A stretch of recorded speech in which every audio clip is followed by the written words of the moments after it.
크리스천 헤럴드 애청자 여러분 안녕하십니까? 이 새벽을 주님과 2부 정대철 목사입니다. 크리스천 헤럴드는 신문을 시작으로 라디오 그리고 이제는 공중파 TV 채널인 18.88을 통해 텔레비전으로도 함께 하실 수 있습니다. 여러분께서는 라디오에 방송되는 목사님들의 모든 설교를 인터넷 웹사이트 www.chtv1888.org를 통해 다시 들으실 수 있습니다. 오늘 하루도 하나님의 귀한 말씀으로 승리하시기 바랍니다.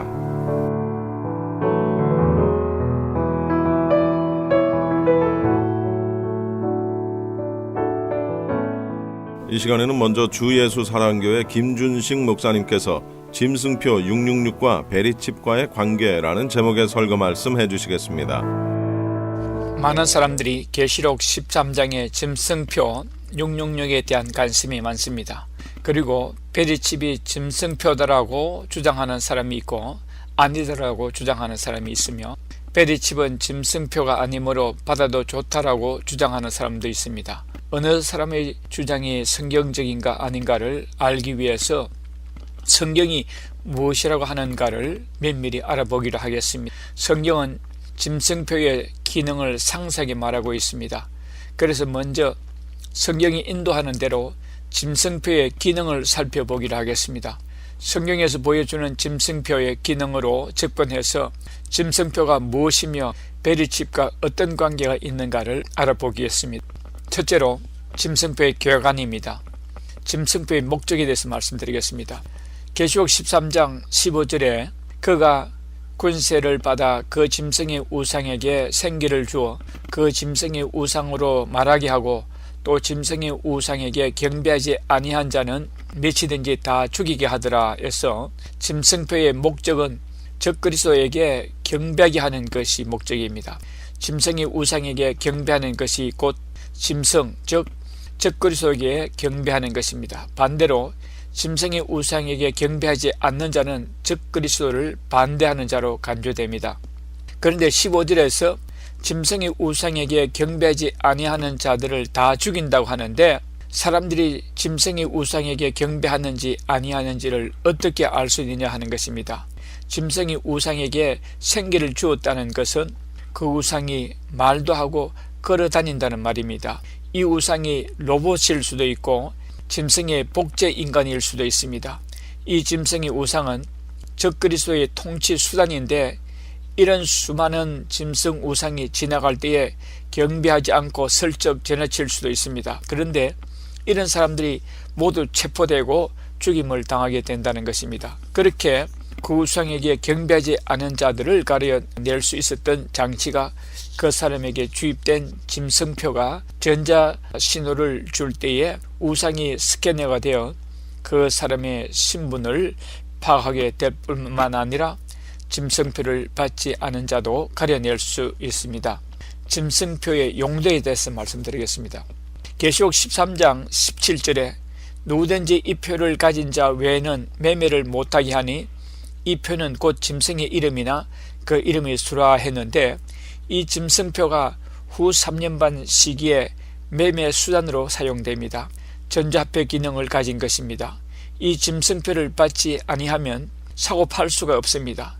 자동차의 연료도 살 수 없고 식료품도 살 수 없습니다. 쌀을 살 수도 없고 라면도 살 수 없습니다. 그러므로 이 짐승표는 상징적인 것이거나 추상적인 것이 아니라 실제 표인 것입니다. 짐승표를 받는 대상에 대해서 말씀드리겠습니다. 그 대상은 모든 자들입니다. 16절에 그가 모든 자 곧 작은 자나 큰 자나 부자나 가난한 자나 자유인이나 종들에게 그 오른손이나 이마에 표를 받게 하고 이어서 작은 자나 큰 자나 부자나 가난한 자나 자유인이나 종들을 포함해서 후 3년 반 기간 동안에 세계 단일 정부의 통치 아래에 있는 지구 인구 전체 모든 자가 짐승표를 받는 대상이라는 것입니다. 짐승표를 받는 방법에 대해서 말씀드립니다. 목축업을 하는 자들은 자기 소유의 소라는 것을 판별하기 위해서 귀나 몸에 쇠를 달고 도장을 찍습니다. 요즘은 베리칩을 사용하지요. 그렇듯이 이마나 오른손에 짐승표를 받는다는 것은 즉 그리스도 통치자의 소유가 된다는 의미입니다. 사탄의 노예가 된다는 말입니다.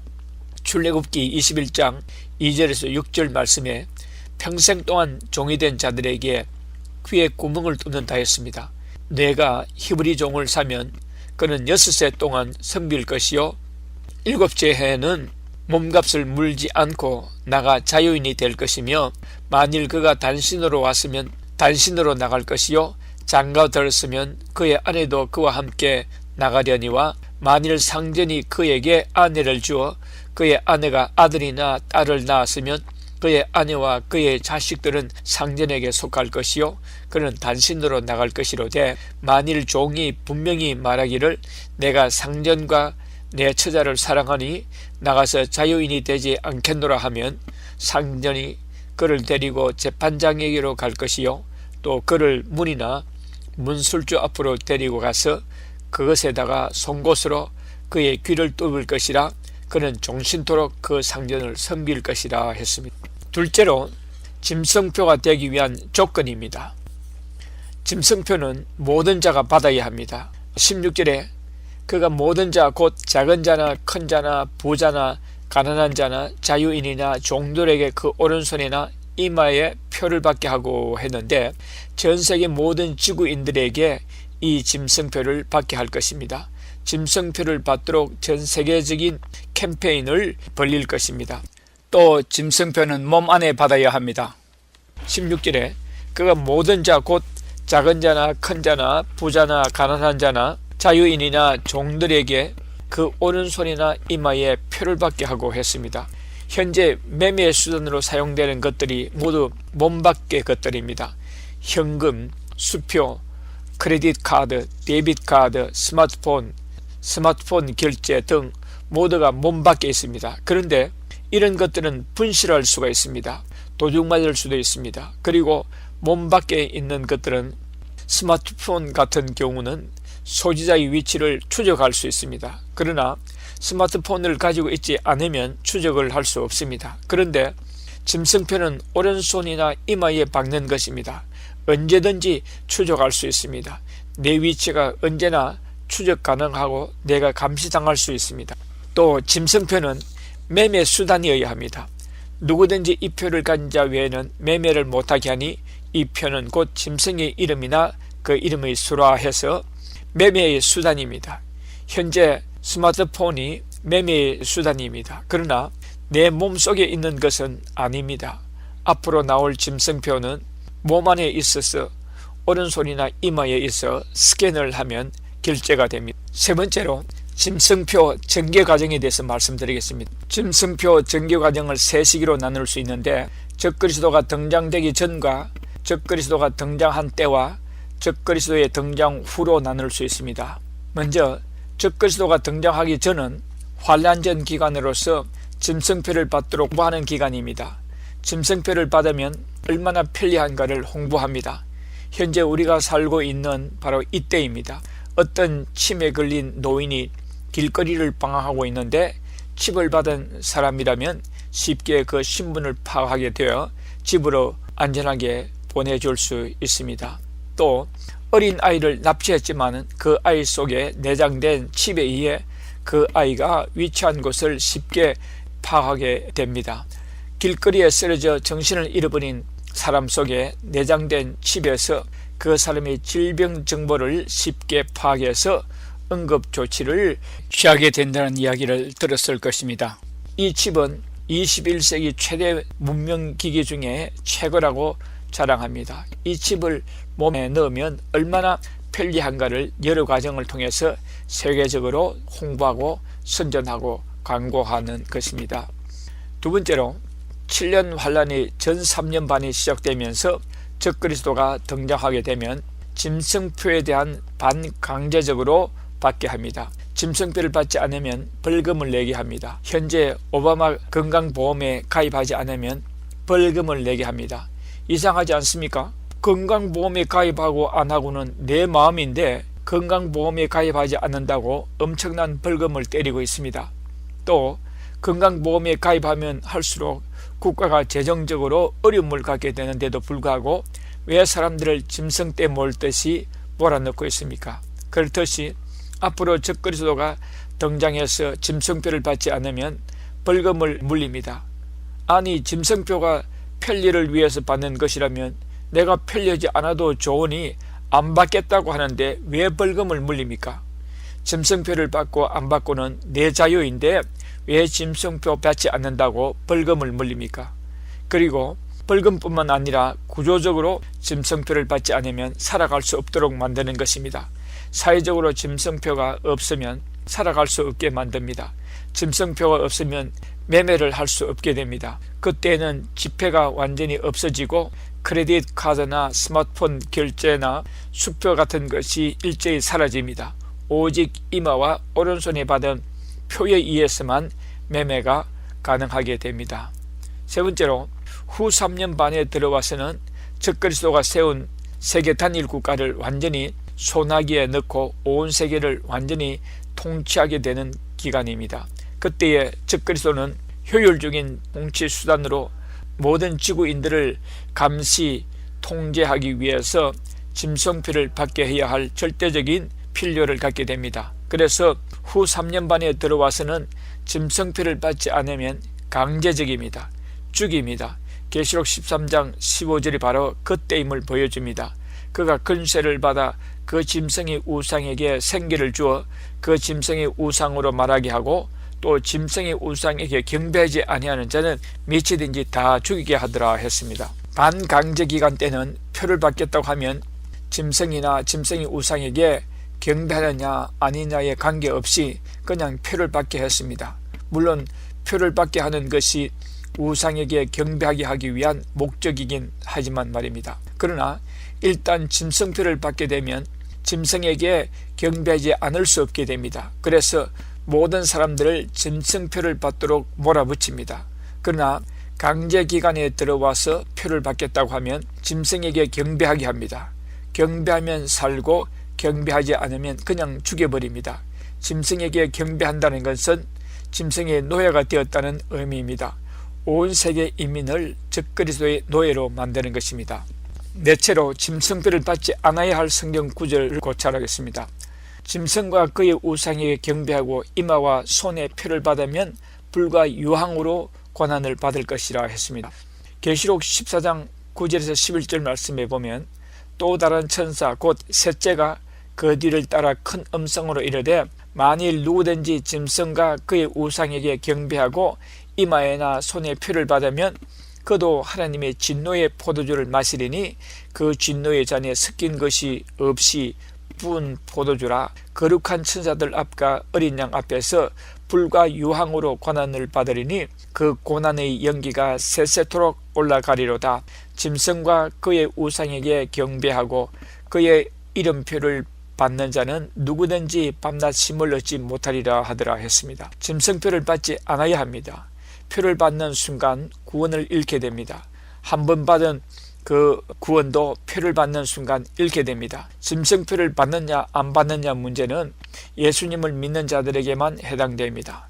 불신자들에게는 아무 문제가 없습니다. 그런데 신구약 성경은 생명책에 우리 이름이 적혔다가 지워지는 경우가 있다는 것을 말해줍니다. 출애굽기 32장 31절 32절 말씀을 보면 모세가 여호와께로 다시 나아가 여짜오되 슬포도소이다. 이 백성이 자기들을 위하여 금신을 만들어 싸우니 큰 죄를 범하였나이다. 그러나 이제 그들의 죄를 사하시옵소서.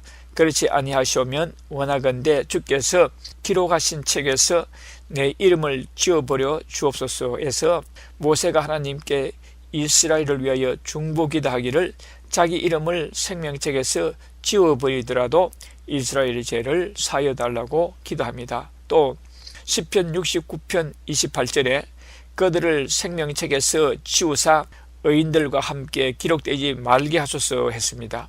계시록 3장 5절 말씀에 이기는 자는 이와 같이 흰옷을 입을 것이요 내가 그 이름을 생명책에서 결코 지우지 아니하고 그 이름을 내 아버지 앞과 그의 천사들 앞에서 신하리라 했습니다. 이 말씀에서 그 이름이 생명책에서 지워질 수 있다는 것을 보여줍니다. 또 짐승표를 받고 우상에게 경배하는 자들에게 악하고 독한 종기가 난다고 했습니다. 계시록 16장 2절 말씀에 첫째 천사가 가서 그 대접을 땅에 쏟으며 짐승의 표를 받은 사람들과 그 우상에게 경배하는 자들에게 악하고 독한 종기가 나더라 했습니다. 세 번째로 짐승표를 받은 자들은 적그리스도와 거짓 선지자들과 함께 불못에 빠뜨립니다. 계시록 19장 20절에 짐승이 잡히고 그 앞에서 표적을 행하던 거짓 선지자도 함께 잡혔으니 이는 짐승의 표를 받고 그의 우상에게 경배하던 자들을 표적으로 미혹하던 자라. 이 둘이 산채로 유황불 붙는 못에 던져지고 했는데 짐승의 표를 받게 하고 그의 우상에게 경배하게 하던 자들이 불못에 빠지는데 짐승표를 받은 자들은 물론 불못에 빠지게 될 것입니다. 네 번째로 이마와 그 손에 표를 받고 우상에게 경배하는 자들은 천년왕국에 들어가지 못하고 첫째 부활에도 참여하지 못하고 둘째 사망 곧 불못에 빠뜨려온다고 합니다. 계시록 20장 4절 말씀에 또 내가 보자들을 보니 거기에 앉은 자들이 있어 심판하는 권세를 받았더라. 또 내가 보니 예수를 증언함과 하나님의 말씀 때문에 목배임을 당한 자들의 영혼들과 또 짐승과 그의 우상에 경배하지 아니하고 그들의 이마와 손에 그의 표를 받지 아니한 자들이 살아서 그리스도와 더불어 천년 동안 왕노릇하니 그 나머지 죽은 자들은 그 천년의 차이까지 살지 못하더라. 이는 첫째 부활이라. 이 첫째 부활에 참여하는 자들은 복이 있고 거룩하도다. 둘째 사망이 그들을 다스리는 권세가 없고 도리어 그들이 하나님과 그리스도의 제사장이 되어 천년 동안 그리스도와 더불어 왕노릇하리라 했습니다. 다섯 번째로 짐승표와 신앙과의 관계입니다. 이 세상에 일어나는 모든 일은 하나님께서 허락하셔야 일어납니다. 그렇다면 하나님께서 왜 후 3년 반 동안에 이 짐승표가 통용되도록 허락하셨는가 하는 문제입니다. 그것은 하나님께서 인간들로 하여금 짐승을 경배하지 않고 하나님만 경배하는지 아닌지를 확인하기 위해서입니다. 적그리스도는 자기에게 경배하지 않는 자들은 다 죽인다고 했습니다.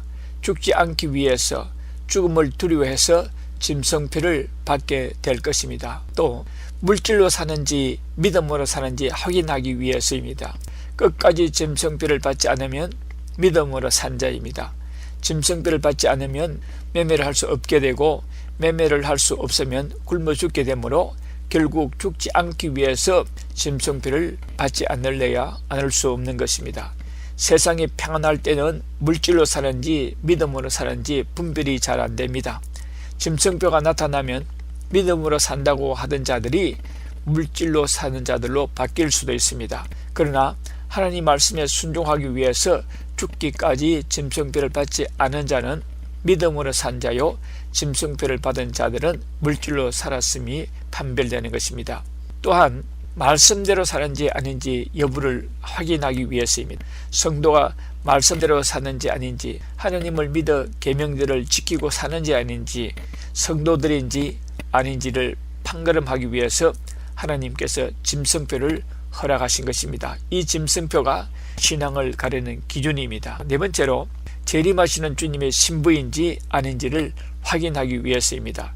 짐승표를 이기고 유리바다에 서는지 아닌지를 가리기 위해서입니다. 재림신앙을 가지고 그리스도의 신부로 사는지 아닌지를 확인하기 위해서입니다. 다섯 번째로 육적으로 사는지 믿음으로 사는지 확인하기 위해서입니다. 계시록 16장 1절에서 2절 말씀에 또 내가 들으니 성전에서 큰 음성이 나서 일곱 천사에게 말하되 너희는 가서 하나님의 진노의 일곱 대접을 땅에 쏟으라 하더라. 첫째 천사가 가서 그 대접을 땅에 쏟으며 짐승의 표를 받은 사람들과 그 우상에게 경배하는 자들에게 악하고 독한 종기가 나더라 했습니다. 여기 첫째 대접장 뒤에 짐승표를 받고 우상에게 경배하는 자들에게 악하고 독한 종기가 난다고 했습니다. 짐승표를 받으면 매매를 할 수 없으니 굶어 죽을까봐 짐승표를 받았는데 짐승표를 받아도 별 수 없습니다. 짐승표를 받았기 때문에 몸에 난 종기로 인해 후 3년 반 기간 동안에 엄청난 고통을 받게 됩니다. 첫째 대접이라고 했으니 후 3년 반의 초기 때부터 죽기로 고통을 받게 되는 것입니다. 여섯 번째로 양과 염소를 가르는 표입니다. 알곡과 쭉정이, 알곡과 가라지를 가르는 표입니다. 이들을 추수 때까지 둔다고 했습니다. 추수 때는 세상 끝날 재앙과 심판 때입니다. 마태복음 25장 32절 말씀에 모든 민족을 그 앞에 모으고 각각 구분하기를 목자가 양과 염소를 구분한 것 같이 하여 양은 그 오른편에 염소는 왼편에 두리라 했습니다. 마지막 때에 양과 염소를 가르는 기준이 짐승표일 것입니다. 마태복음 13장 27절에서 30절 말씀에 집주인의 종들이 와서 말하되 주여 밭에 좋은 씨를 뿌리지 아니하였나이까? 그런데 가라지가 어디서 생겼나이까? 주인이 이르되 원수가 이렇게 하였구나.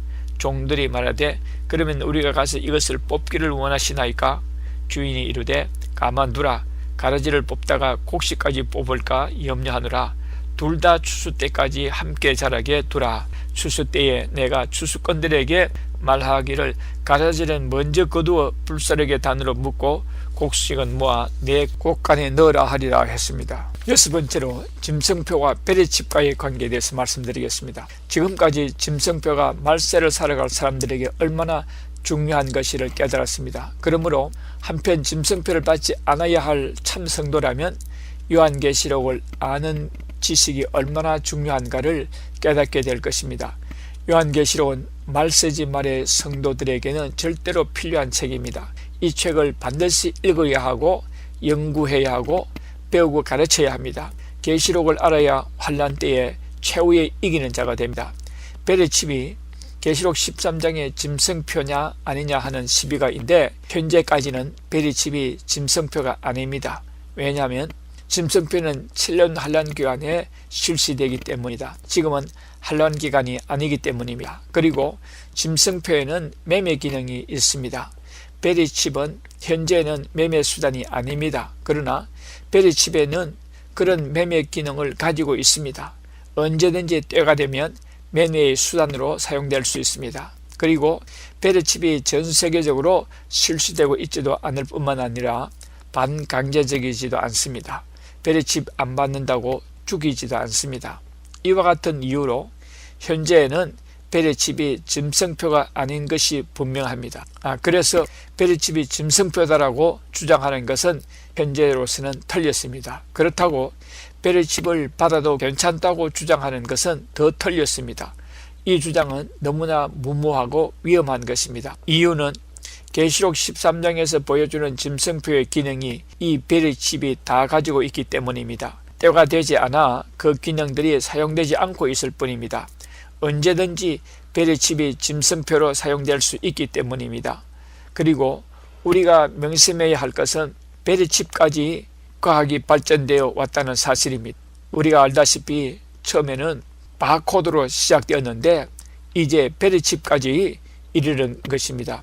앞으로 이 베레칩보다 더 발전된 기기가 다른 형태로 다른 이름으로 나올지 모릅니다. 나노 기술을 베레칩에 사용하면 베레칩의 크기가 더 작아질 것입니다. 결론적으로 말씀드리자면 지금 현재 절대로 베레칩을 받지 마셔야 합니다. 그러므로 요한계시록을 잘 알아야 합니다. 요한계시록을 읽고 배우고 열심히 들어야 합니다. 많은 사람들이 계시록에 대해서 이렇게 주장하고 저렇게 주장해서 헷갈리게 합니다만 그러나 우리에게는 하나님이 계십니다. 하나님께서 우리를 인도하십니다. 결국 하나님의 목적대로 계시록의 이해도 완성될 것입니다. 진리를 갈구하는 자들에게는 하나님께서 반드시 바로 깨닫게 하실 것이요 바로 인도하실 것입니다. 오늘 제가 말씀드린 사실은 절대로 베레칩을 받아서는 안 된다는 것입니다. 그리고 여러분 주위의 사람들에게 알려주시기 바랍니다. 지금까지 주예수 사랑교회 김준식 목사님의 귀한 말씀이었습니다. 주예수 사랑교회는 17910 사우스 프레얼리 애비뉴 토렌스에 위치하고 있으며 주일 오전 11시, 수요일 저녁 7시 30분에 예배가 있습니다. 교회 홈페이지는 www.loveofjesuschurch.com이며 교회 전화번호는 213-434-3129 213-434-3129번입니다.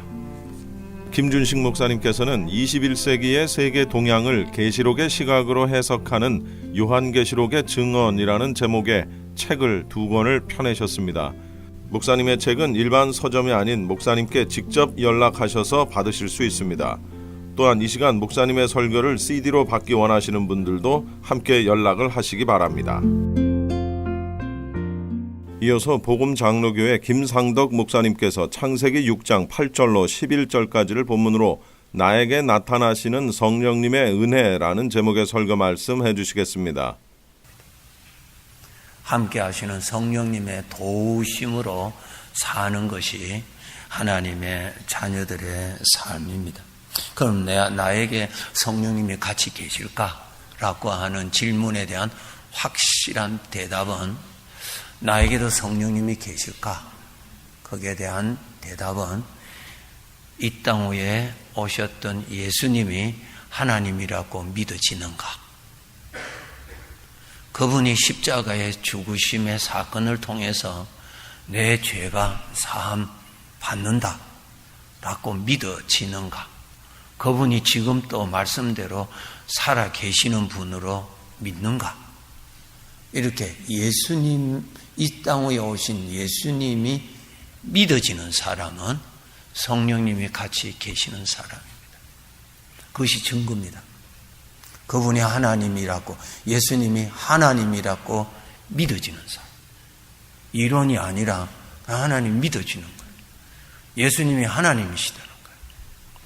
그분 통해서 나의 죄를 사함받을 수 있다라고 하는 것을 확신이 가는 사람. 이런 사람들은 성령님이 같이 계시는 사람. 성령님이 안 계시면은 예수님에 대해서 그렇게 믿어지지 않습니다. 결코 믿어지지 않습니다. 그것이 증거입니다. 자, 제가 설명을 해드릴게요. 우리가 한국 사람끼리 살았어요. 옛날에 우리 조상들은 우리 한국 땅에서 한국 사람끼리 살았잖아요. 그렇게 살다가 완전 다른 나라 사람이 한국에 들어왔어요. 근데 그 사람은 뭐라고 이야기를 하는데 무슨 뜻인지를 전혀 알 수 없는 거예요. 전혀 알 수 없는 거예요. 그래서 사람들이 자기 나름대로 해석을 할 수가 있는 것이죠. 근데 그 사람의 말은 모르죠. 왜? 뭐라고 하는데 뜻을 모른단 말이에요. 왜? 완전히 다른 세계에서, 다른 나라에서 왔기 때문에. 하나님은 우리가 살고 있는 이 영역이 완전히 다른 차원의 분이시거든요. 하나님은. 그 하나님이 이 세상에 오셨는데 우리 스스로가 그분을 어떻게 알 수 있어요? 알 수 없어요. 우리 나름대로 이럴 것이다, 저럴 것이다 라고 말은 할 수 있지만은 그분을 알 수가 없는 거예요. 우리가 하나님의 말씀을 듣습니다, 여러분. 하나님 말씀을 듣는데 내가 그 말씀의 뜻을 이해할 수 있을까요? 이해할 수 없습니다. 내 나름대로 분석은 할 수 있어요. 그러나 그 뜻은 알 수가 없는 거예요. 그러면은 왜 알 수 없어요? 하나님은 우리와 같은 인간의 세계의 분이 아니시고 완전히 다른 차원의 분이시거든요. 그분의 소리를 듣고 우리가 어떻게 이해를 해요? 이해할 수 없어요. 전혀 이해할 수 없습니다. 그것을 이해할 수 있는 방법은 통역자가 있으면 이해할 수가 있어요. 그렇죠? 통역자가 있으면 그 뜻이구나. 뜻이구나. 그걸 같이 웃기도 하고 같이 가기도 하고 통역을 해주면 아는 거예요. 예수님이 이 세상에 오셨어요. 예수님이 하나님이시거든요. 근데 그분이 하나님이라는 게 우리가 믿어지나요? 우리가 똑같은 사람인데 믿어질 수가 없죠. 그런데 그것을 성령님이 통역을 해주시니까 그렇구나. 그렇구나. 그분이 하나님이시구나. 창조주 하나님이시구나. 성령님이 통역을 해주셔야 알지. 성령님이 통역을 안 해주시면은 절대로 알 수 없습니다. 우리가 똑같은 사람인데 이렇게 말하죠. 자기 나름대로 해석하는 거예요. 통역이 있어야 되는 것입니다. 그래서 예수님이 하나님이라고 믿어지는 사람은 성령님이 통역을 해주셨으니까 믿어지는 거예요. 우리 눈으로 보기에 우리가 똑같은 사람인데 그분이 하나님이라고 하는 거예요. 다른 사람이 믿어져요. 하나님이라고 하니까 모독죄라고 죽이려고 그랬잖아요. 신성 모독죄라 해서 예수님 죽이려고 했잖아요. 그 당시에 사람들이. 그렇죠. 그런데 성령님이 통역을 해주셔야 하나님이 오셨구나 알 수 있는 거예요. 저와 여러분이 예수님이 하나님이라고 믿어지는 사람은 성령님이 통역을 해주시니까 믿어지는 거예요. 그 말씀은 성령님이 같이 계셔서 도와주시니까 믿어지는 것입니다. 아멘. 그래서 성령님이 계시는구나. 그래서 알 수 있는 거예요. 통역자가 계셔야 되는 거예요. 우리는 하나님의 세계 어떻게 알아요? 통역을 해주셔야 알 수가 있죠. 믿어진다는 거예요. 믿어진다는 말은 누군가 통역을 해주니까 알아들으니까 믿어지는 것이죠. 무조건 믿어라. 어떻게 무조건 믿어져요? 이성적인 인간이. 누가 통역을 해주어야 믿어지죠. 그것을 누가 하시냐면은 성령님이 하시는 거예요. 그래서 내가 예수님이 믿어진다는 말은 성령님이 같이 계신다는 뜻이에요. 아멘? 그 성령님이 계시는 거야. 예수님이 정확한 대답입니다. 예수님이 믿어지는 사람은 성령님이 계시는 사람이야. 자, 성령님이 계시는 사람은 어떤 사람이라고요? 하나님의 자녀입니다. 얼마나 감사해요. 하나님의 자녀 되시는 분. 아멘. 너무 기분 좋잖아요. 그렇죠? 우리 사람이 이 눈으로 가까운 데는 보이는데 멀리는 보이지 않잖아요. 그런데 요즘에 과학의 발달로 인해서 멀리 있는 것도 볼 수 있잖아요. 나는 보인다, 나는 보인다. 이 말은 뭐예요? 그 사람이 어떤 과학적인 그러한 도움을 받아서 보고 있다는 뜻이에요. 내 눈으로는 안 보이죠. 어떻게 보여요? 저 멀리 있는 것이. 그런데 그것이 보인단 말이야. 그 사람이 보인다는 말은 자기 눈으로 보는 것이 아니라 어떠한 기계를 가지고 보는구나, 그 뜻이란 말이에요. 여러분, 천국이 믿어져요? 죽은 다음에 천국이 있다는 거 믿어져요? 우리 인간이 어떻게 믿어져요? 그럴 것 같기도 하고 안 그럴 것 같기도 하고, 그것이 우리 인간의 대답이죠. 그런데 정확하게 믿어진단 말이야. 정확하게 믿어지는 것은 성령님이 조명을 해주시니까 믿어지는 거예요.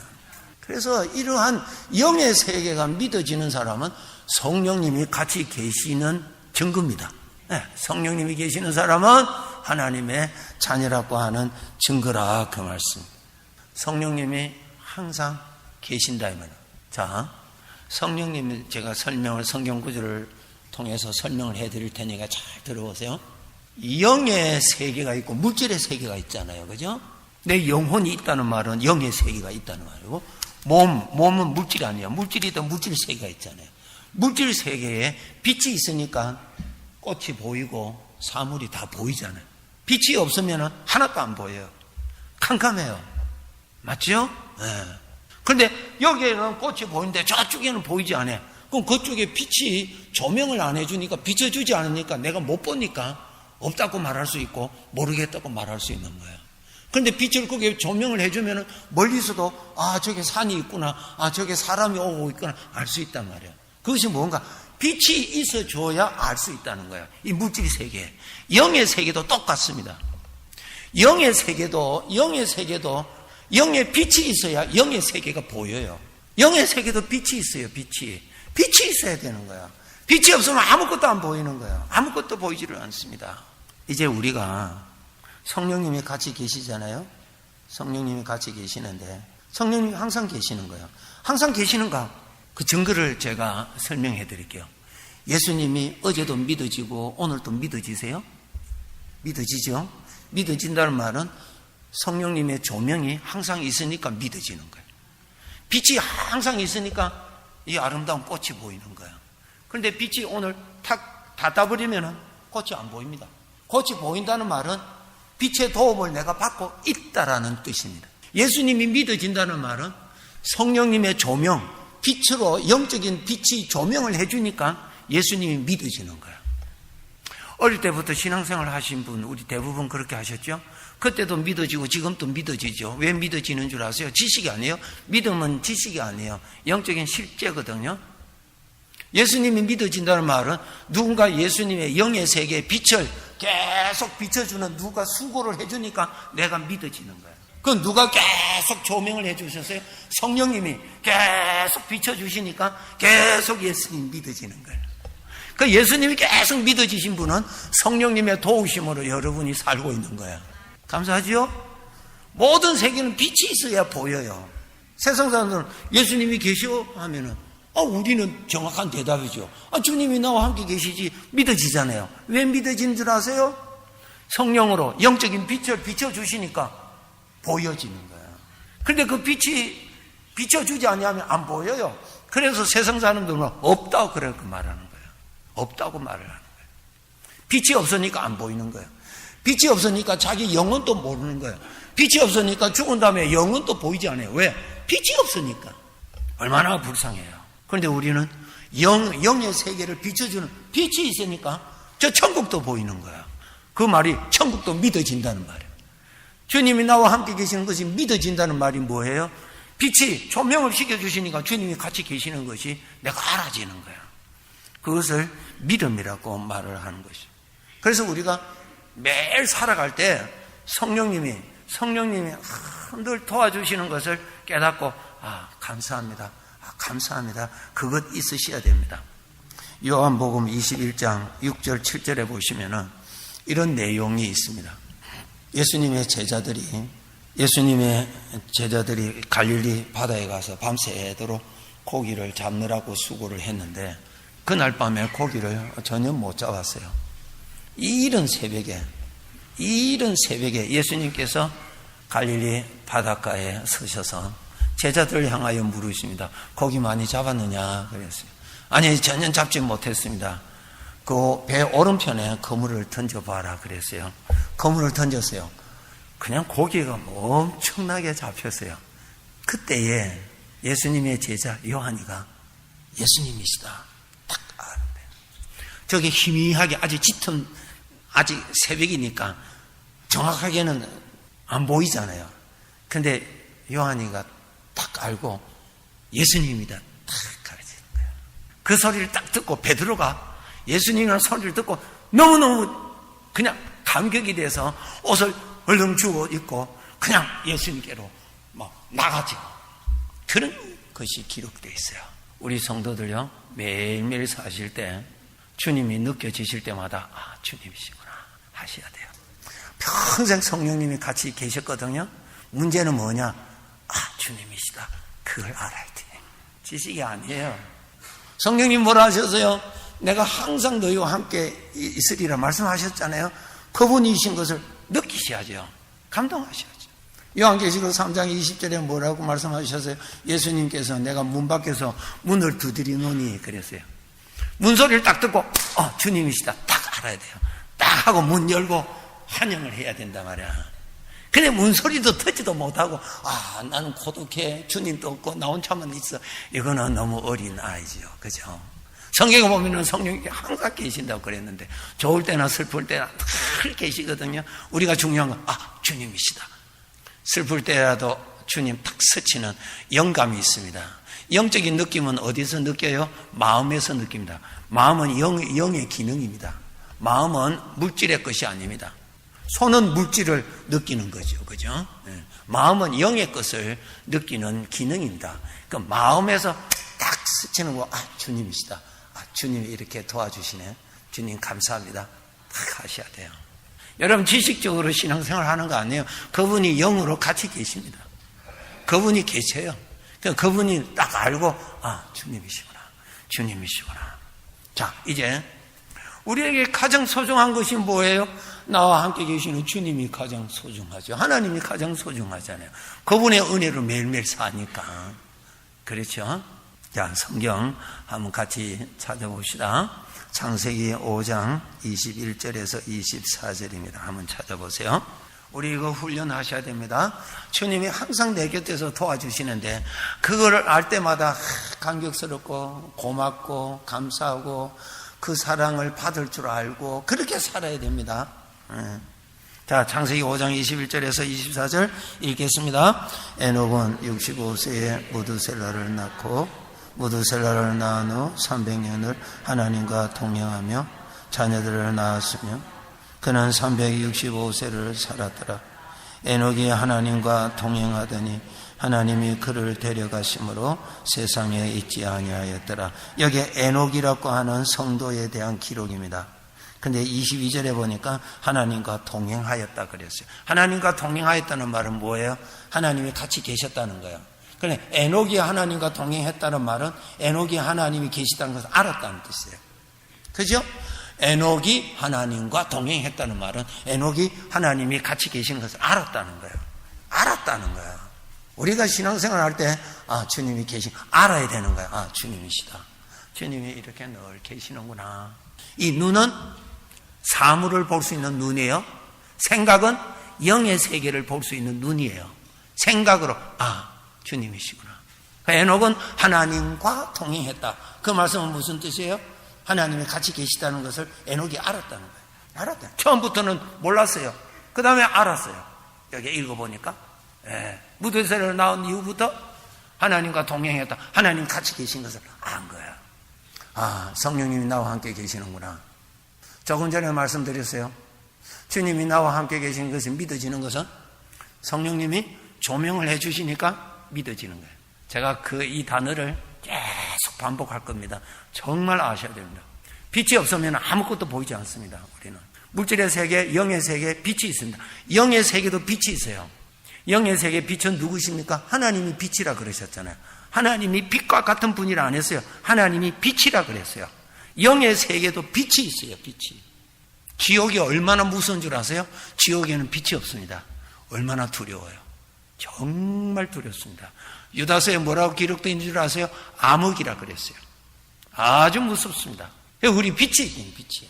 그 주님이 믿어진다는 말은 빛의 조명이 있으니까 믿어지는 거예요. 빛의 조명은 하나님이 같이 계시니까 믿어지는 거죠. 늘 그 은혜로 사는 거예요. 아, 내가 믿음이 있다? 아, 지금 조명, 내가 도움을 받고 있구나.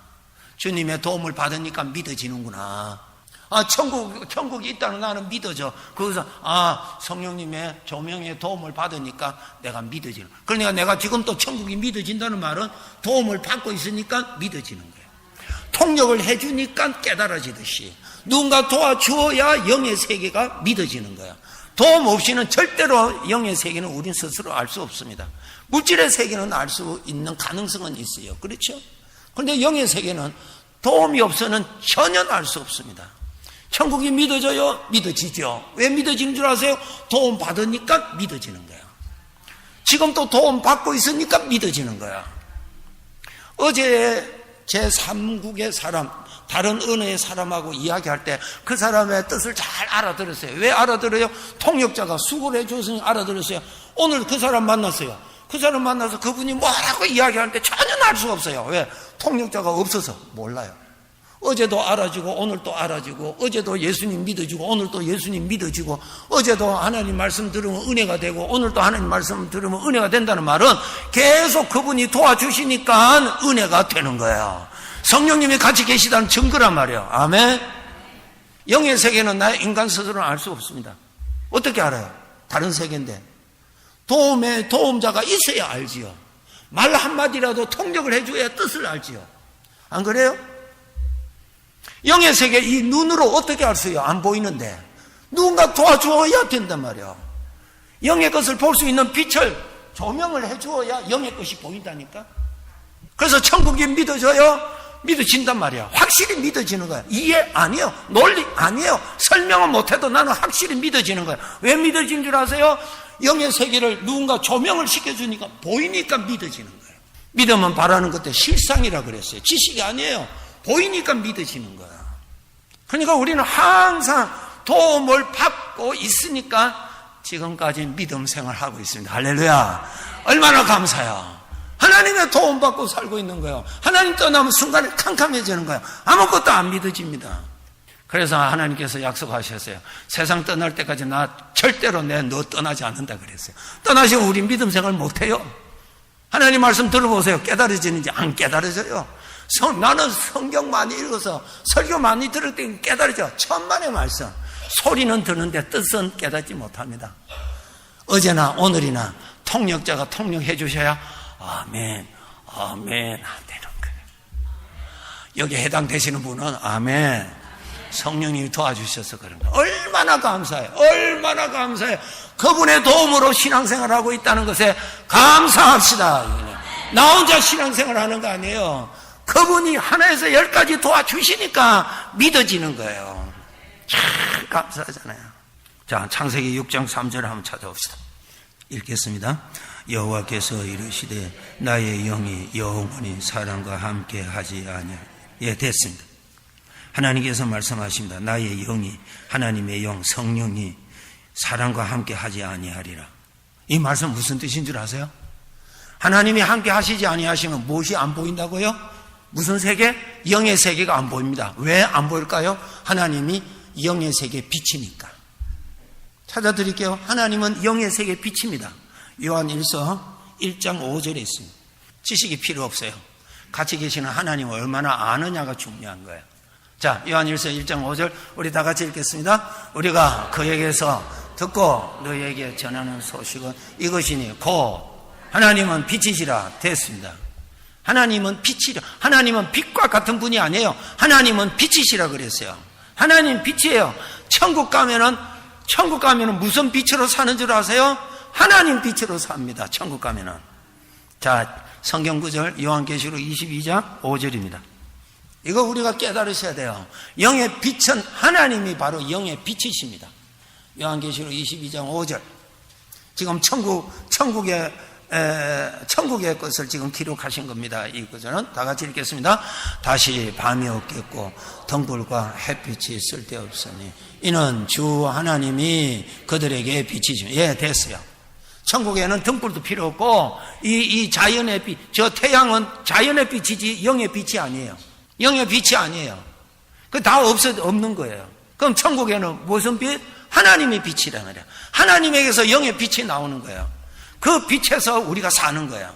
그러니까 거기에는 어둠이 전혀 없습니다. 하나님이 떠나시면 영의 세계가 어둡죠? 영의 세계가 어둡단 말이에요. 어두우니까 아무것도 안 보이는 거예요. 그러니까 아무것도 안 보이는 데서 태어나서 아무것도 안 보이는 데서 살다가 이제 영원히 어둠 속으로 가니까 사람들은 뭐라고 하냐면 어둡다고 말하지 아니하고 없다고 말하는 거예요. 왜?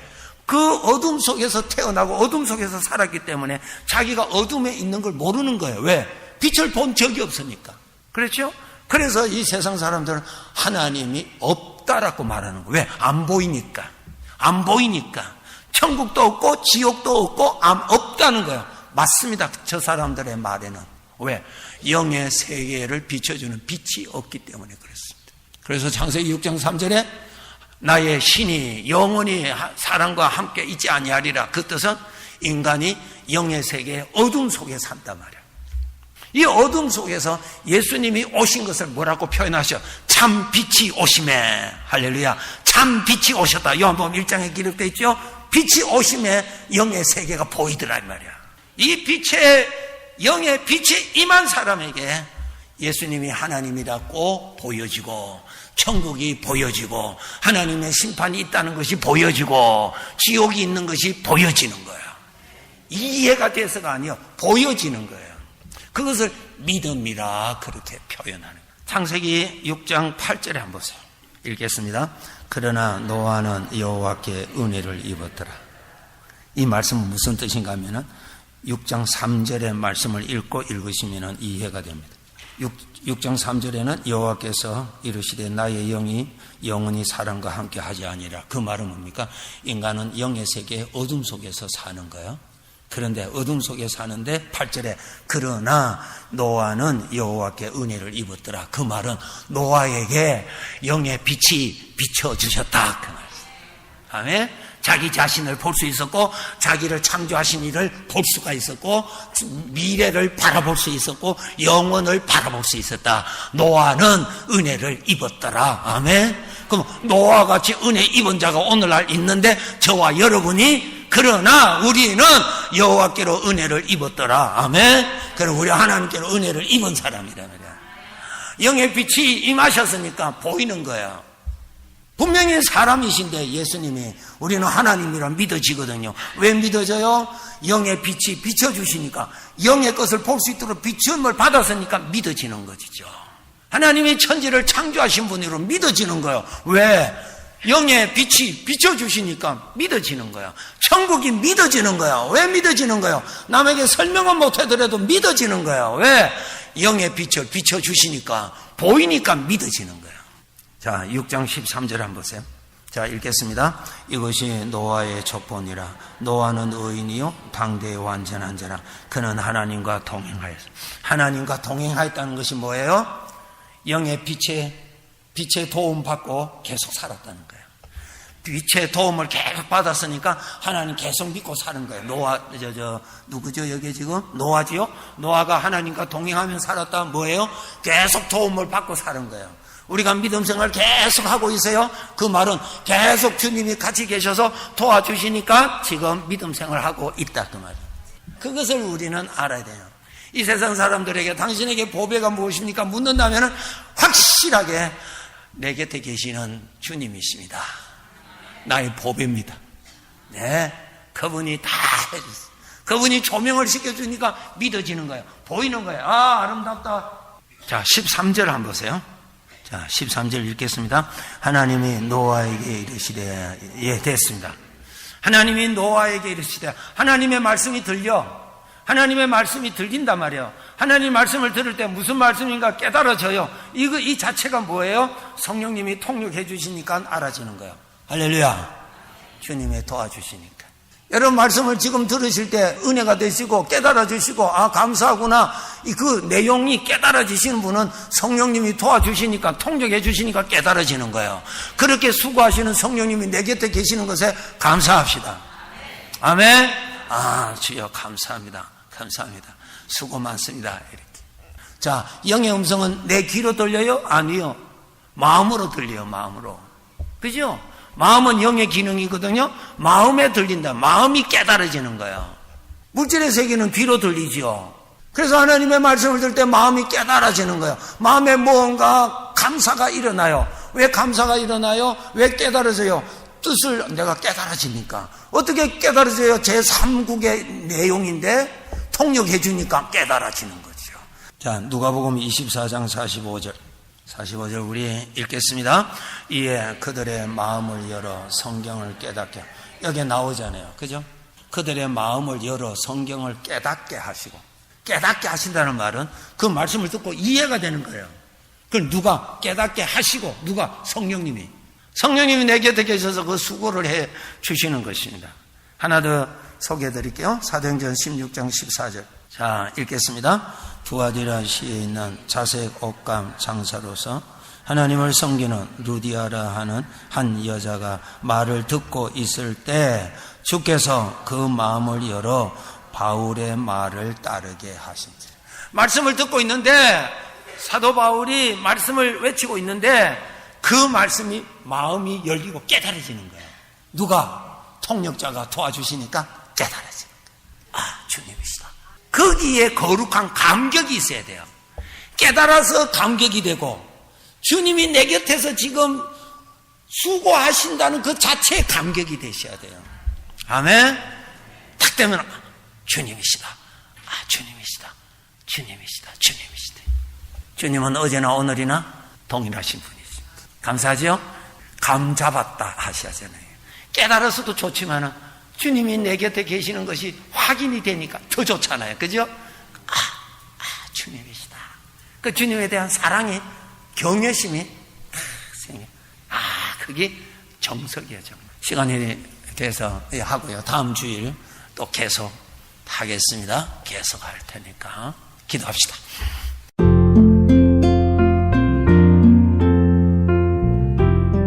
지금까지 복음장로교회 김상덕 목사님의 설교 말씀이었습니다. 복음장로교회는 1751 웨스트 라하브라 블루버드 라하브라에 위치하고 있으며 교회에 대한 안내나 신앙상담은 562 지역번호 694-6214 562-694-6214로 문의하시기 바랍니다. 지금까지 크리스천 헤럴드의 이 새벽을 주님과 함께 하셨습니다. 오늘 하루도 주님의 은혜 가운데 거하며 승리하는 삶을 사시기 바랍니다.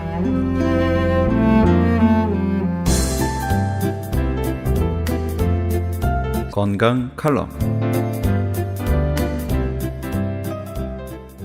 안녕하세요. 건강 칼럼 17번째 시간입니다. 옛말에 혈액이 순조롭게 잘 흐르면 만병이 스스로 물러가고 혈액이 잘 흐르지 않으면 100가지 병이 저절로 생겨난다고 하였습니다. 우리 몸에 있는 혈관의 길이는 얼마나 될까요? 모세 혈관의 길이는 대략 10만 킬로미터쯤 된다고 합니다. 이것을 한 줄로 늘어 놓으면 지구를 2바퀴 반이나 돌 수 있는 길이입니다. 머리카락처럼 가는 모세 혈관이 우리 몸의 구석구석에 도로망처럼 퍼져 있는데 이 혈관 속을 혈액이 흐르면서 60조 개나 되는 각각의 세포에 산소와 영양을 공급하고 이산화탄소와 갖가지 독소들을 간과 콩팥으로 운반하여 몸 밖으로 내보내는 일을 합니다. 모세혈관이 건강하면 중풍이나 고혈압, 동맥경화, 당뇨병, 암 같은 갖가지 질병에 걸리지 않고, 반대로 모세혈관이 약하면 혈액순환이 제대로 되지 않고 탁한 피, 죽은 피, 그리고 독소와 노폐물 찌꺼기 같은 것들이 서로 엉켜서 손, 발이나 아랫배 등이 차가워지고 암, 당뇨병, 관절염, 신경통, 중풍, 동맥경화, 고혈압, 심장병, 신장병, 위장병 등 100가지 질병이 원인이 됩니다.